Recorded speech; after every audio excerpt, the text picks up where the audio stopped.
Should we care about inequality? A recent survey asked a group of over 3,000 British citizens how they think income is divided in the UK. They were asked to guess the income for a shop assistant, a factory worker, a doctor, a member of parliament and the boss of a large national company. There were no surprises in the order. The chief executive was thought to earn around £250,000, MPs about £85,000 before expenses, and a shop assistant £12,000, or around 20 times less than the boss. The survey then asked how much they believe each of these people should be taking home each year. The difference between the top and bottom earners roughly halved. This suggests people in the UK feel that inequality, the difference between the richest and the poorest in society, is higher than it should be. When asked, 3 out of every 4 people said they thought inequality was too high.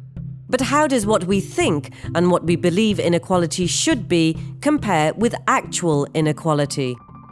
The answer to that question for the United States was recently presented in a short film called Wealth Inequality in America. That film has received millions of views online and lots of media coverage. It also inspired a follow-on film for the UK.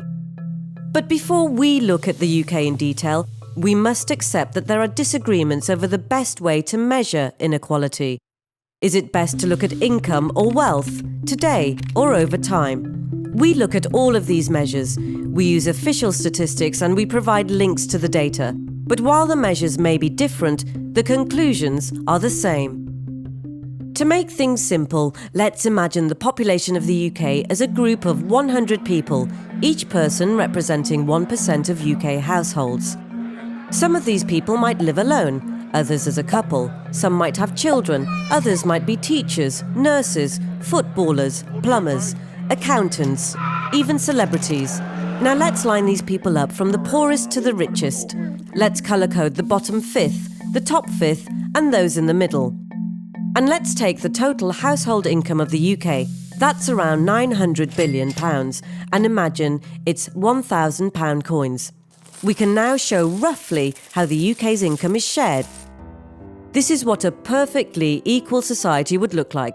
The person at the top earns the same as the person at the bottom. Each person has £10 coins. Most would agree, though, that inequality is a fact of life if people are to be rewarded for their work and ability. So what does the UK actually look like? Based on the latest data for the year 2012, once taxes have been paid, benefits added, and adjustments made for whether people live alone or part of a family, this is how income is divided. This is the actual inequality of household income in the UK. The poorest person doesn't even receive half a coin, not even 50 pence. The bottom 18 people, the lowest 18% of households, have less than £5. The person in the middle, the 50th person, has 8 coins. The person 3/4 the way along, the 75th person, has 11.5 coins, and the person at the top receives almost £80. In other words, even after tax, the household at the top takes home around 150 times more than the poorest household and 50 times more than the second poorest. But of course, looking at how much households earn in 1 year is not the only way to look at how rich or poor people are. What about wealth? Income is the flow of money. Wealth is the stock of capital, assets, which includes money, and liabilities. For most people in the UK, the 2 biggest assets and liabilities are their house and their pension. So let's imagine a street with 10 houses. The first house represents the poorest 10% of households in the UK, all the way up to the 10th house, which represents the wealthiest 10% of households. We can now show how the UK's wealth of around £10 trillion is shared. Now, some households don't own their own house, so the money they owe on their mortgage is actually more than the assets they own. Their wealth is either zero or negative. Some of these people with negative wealth might have a high income. This is a problem when looking at wealth rather than income. But let's focus on the wealthiest houses on the street. Between the top 2 houses, there are 636 coins. In other words, the top 20% of households in the UK hold 63% of the wealth. But if we divide up the top house into 10, we see that there is one house off the chart. In the top 1% of households, there are 130 coins, or 13% of the country's wealth. Compare this allocation with the allocation of income. And we see that when we look at wealth, the difference between the richest and the poorest is much larger.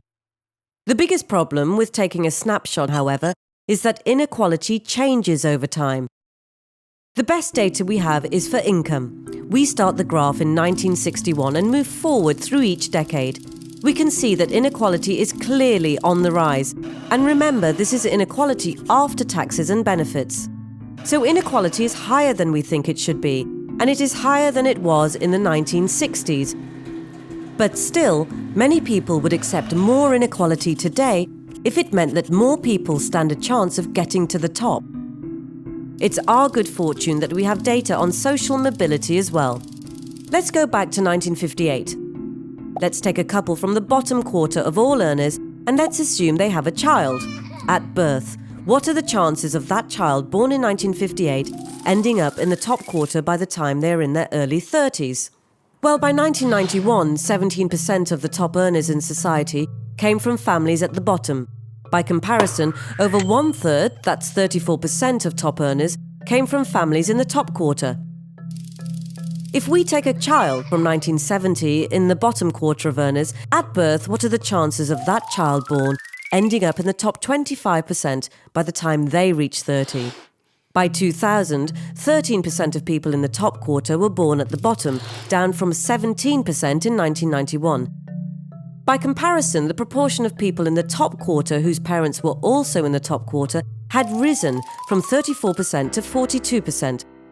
So not only is there rising inequality of outcomes, there is rising inequality of opportunity as well.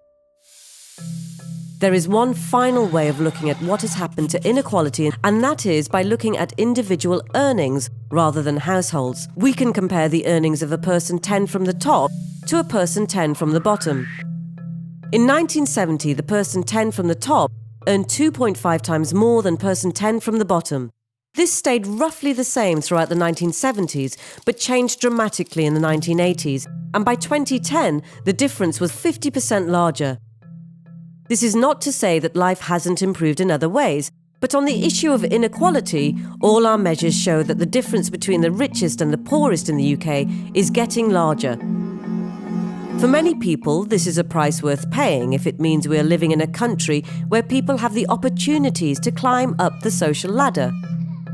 But there are two things happening. Firstly, the rungs on the ladder are getting further apart, and secondly, fewer people are climbing them. Rising inequality not only affects us today, but long into the future.